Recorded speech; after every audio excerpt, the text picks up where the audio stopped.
Now we are discussing vanishing or exploding gradients. This concept of vanishing or exploding gradients is observed whenever we are taking a large neural network, complex neural network, which is consisting of more layers. For example, here in this deep neural network, we are consisting of many number of layers, and in each layer, I am taking 2 activation units, except in the last layer, we are taking only 1 activation unit. We are taking 2 input features. Now the W1 and W2 and W3 and so on, all the parameter matrices sizes are 2 by 2, except the last parameter matrix Wn matrix size is 1 by 2. Now in the first layer, we have 2 activation units. When I want to find the Z1, when I want to find the Z2, I am using the matrix representation Z. So this is the Z. Because this is the first layer, I am using Z1 superscript 1. Now to find this Z1, we are using the W1, which the matrix size of W1 is a 2 by 2 matrix, and we are multiplying this W1 with X. The matrix size of X is 2 by 1. So we are multiplying a 2 by 2 matrix with the 2 by 1, a resultant is a 2 by 1 matrix. Now assume that if we are taking the W, the 2 by 2 matrix is like some 1.1001 identity matrix. If we have considered W as an identity matrix, that means when we are multiplying, what we are actually doing to get the Z1 1? What is the Z1 1? Z1 1 is nothing but W1 into X. So we are multiplying this matrix with X. What is that X? X1 into X2. So when we multiply this matrix with X1 and X2, we are getting X1. So Z1 1 is nothing but X1. So when we multiply this matrix, when we are multiplying, now we are taking Z2, we want Z21, the second element in this matrix. When we are multiplying this matrix, we are getting a result X1 and X2. So here Z1 superscript 1 is X1, Z superscript 1 subscript 2 is X2. Means the same X1 and X2 are appearing as outputs of the activation functions when we are taking the W as an identity matrix. Similarly, if we are taking the identity matrix here also, the outputs will be X1 and X2. At Y also, we are getting outputs as X1 and X2. Now, so here until the last layer, we are getting the X1 and X2. Now, because we are taking only one activation unit in the last layer, we are adding the weight by using the weight X1 and its weight W into X1 plus W into X2. We are getting finally the predicted output. In this case, we are taking the B as 0 because to make it convenient. And here we are not using any sigmoid activation function or tan H activation function or rectified linear unit activation function. We are taking some simple linear function. What is that linear function? Whatever the input Z is coming, that is the output from the activation function. Until now, we used to perform 2 steps. First, we used to find the Z value. We used to find WL into A L minus 1 plus B. As we neglected the B will be 0. But now in this case, in the second case, we used to calculate the activation functions of that particular layer by using G of Z. But now this G of Z is nothing but Z. We are taking, because we are taking the linear function as an activation function.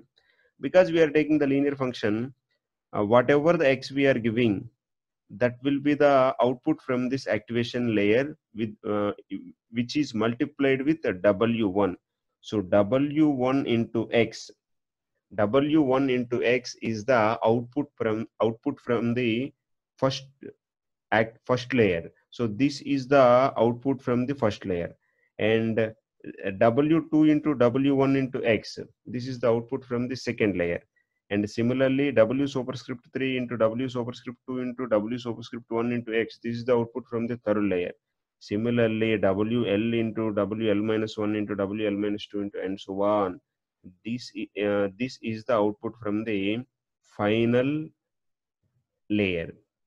Now, if you observe here, if we take W equal to 1.50, 1.5, instead of taking identity matrix, if we are taking 1.50, 1.5, then we are multiplying, because we are taking only two elements, 1.5, 1.5, remaining two elements are 0. We are multiplying, assume that I am taking x1 and x2, input features as 1, 1. So we are multiplying 1 with 1.5. The output of the activation unit is 1.5. So this is also 1.5. Again, uh, assume that we are taking all the parameter matrices as 1.5, 0, 0, 1.5, except the last parameter, except L. Except L, everything, because this is 1 by 2 matrix. Because this is 1 by 2 matrix, all remaining parameter matrices are 2 by 2 matrices. We are taking remaining all parameter matrices as 1.5, 0, 0, 1.5. So when we are multiplying 1.5 with the 1.5, result is 2.25. Similarly, we are multiplying 1.5, 1.5, like that. How many times we are multiplying? We are multiplying this 1.5 to the power of L minus 1 times, because the last layer we are not using the same W, same parameter matrix, assume. So if we are using 100 layers, then we are 1.5 power 100, means it is like 3 to the power 100 by 2 to the power 100. 1.5 power 100 means it is a very large value. Now we are getting the output like it is an exploding output. We can call it as an exploding output. Instead of that, if we are reducing the W value to 0.5, now this time we will get 0.5 power L minus 1. 0.5 power L minus 1, it is a very small value, means it is vanishing. Because we calculate the dW by using the W only, the gradient explodes when we are taking the values of parameter matrix greater than 1, and the gradients vanish when we are taking the values of the parameter matrix less than 1. So this is the problem in the real time we are getting. Practically, there is no full solution for this problem, but there is a partial solution we can approach. What is that partial solution? So we are giving the, we are taking a single neuron example, and we are saying whenever we are taking a layer of neural network, if the we are taking how many units are there in that particular layer, compared to the layers, we should vary the W. If the particular layer is having more number of activation units, then the W value should be very small. So number, according to the number of units in the particular number of activation units in the particular layer of neural network, we should vary the W. So the variance of W should be equal to 1 by n. We are varying inversely. When we are taking the rectified linear unit example, we are writing it as a 2 by n. So how we implement it? By using the Python code np.random.random, we are taking a random matrix depending on the size of the W matrix. If I am using 2 by 2, then it is a 2 by 2 matrix, and then we are taking square root of 2 by number of activation units in that particular layer. If the number of activation units in the particular layer are 2, then it is square root of 2 by 2, means square root of 1 means 1. So depending on the, because the number of activation units are only 2, it is not much affecting W. So W is becoming an a simply random matrix whatever we are taking. But if the number of units in that particular activation layer are increasing, if there are 20 activation units in that particular layer, then it is root over 2 by 20. It is reducing the value of W. Whenever we are reducing this value of W, it is affecting in the real time. It is affecting in the real time to give the partial solution for this problem. Now a question may arise in you, why we are varying the W value with respect to the number of activation units? Because this is a simple logic. Take this example. Whenever we are having four features, then the Z value is the combination like W1x1 plus W2x2 plus W4x4. Whenever the number of activation units in a particular layer are increasing, then there is a chance that the Z value is incrementing. So we are concentrating only the number of activation units in that particular layer, because if the number of activation units are increasing, the Z value is increasing. So if we can vary whenever we are taking, if we are taking four activation units, we have to make sure that in the denominator we should divide by 4 or with square root of 4, anything is fine, but we should vary with respect to the number of activation units. If the number of activation units are 10, means that Z, now we have to write Z as W1x1 or W1A1, W1A subscript 1 plus W2A subscript 2 and so on, W10A subscript 10. This gives a very large value of the Z. Now we are saying just divide it with respect to square root of 10 if it is a linear function. If it is a rectified linear function, then we are telling take a random matrix and multiply, because we already told previously, initialize the W with the random matrix and multiply it with the 0.01. Now we are changing the definition.